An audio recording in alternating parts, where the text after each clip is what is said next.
লাগাতে চাওয়ার পরে সারোয়ার তুষারের বিরুদ্ধে কিন্তু এরা কোনো কথা বলেনি। যেমন কে কথা বলেনি?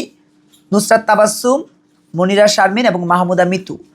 আর মনিরা শারমিনের কথা যদি বলেন, নুসরাত তাবাসসুমের কথা যদি বলেন, আর মাহমুদা মিতুর কথা বলেন, ভাই 5ই আগস্টের সময় তাদের মাথায় কিন্তু ওড়না ছিল না। 5ই আগস্টের পরে ওড়না এসছে। ইভেন নুসরাত তাবাসসুমের দিকে যদি তাকান, নুসরাত তাবাসসুমের নেভেল বের করা ভিডিও ফুটেজ এখনও গণমাধ্যমে আছে, যিনি খুব বরিশালীলা ভাষায় বক্তব্য দিয়ে খুব ভাইরাল হয়েছেন।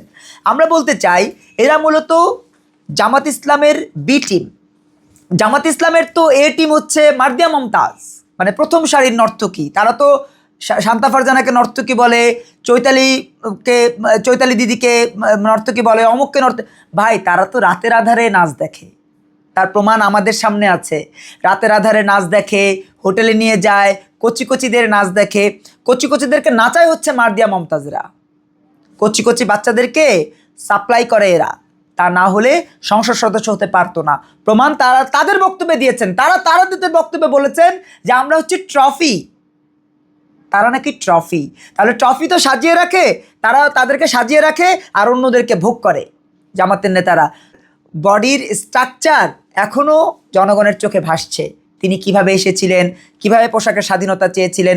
তিনি এখন জামাতের বড় সমর্থক, শুভানুধ্যায়ী, বড় নাকি খেলোয়াড় আমরা জানি না। যদিও ঘটনা কি ঘটেছে আল্লাহ তাআলা জানে। তবে প্রশ্ন রাখতে চাই জামাতের নেতাদের কাছে, আপনারা পিওনের চাকরি দেবার আগে যদি ধর্ষণ করেন, তাহলে এমপি বানাবার আগে এই নারীদেরকে কি করেছেন? আপনারা নাকি বলেছেন শহীদ জননী হিসেবে এমপি বানিয়েছেন। আমাদের তো এখন ডাউট হয়, আমাদের এখন বিভিন্নভাবে প্রশ্ন তৈরি হচ্ছে যে আপনারা কি কারণে এই প্রক্রিয়ার এমপিগুলো বানিয়েছেন, যাদের চেহারা জনগণ দেখতে পারে না। এক একজনের আড়ালে কি আরেকজন মানুষ?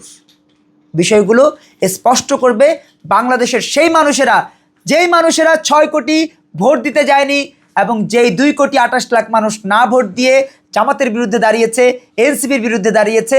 তারা প্রমাণ করবে আগামী দিনগুলোতে এবং আমরা সেই প্রমাণ অপেক্ষায় আছি।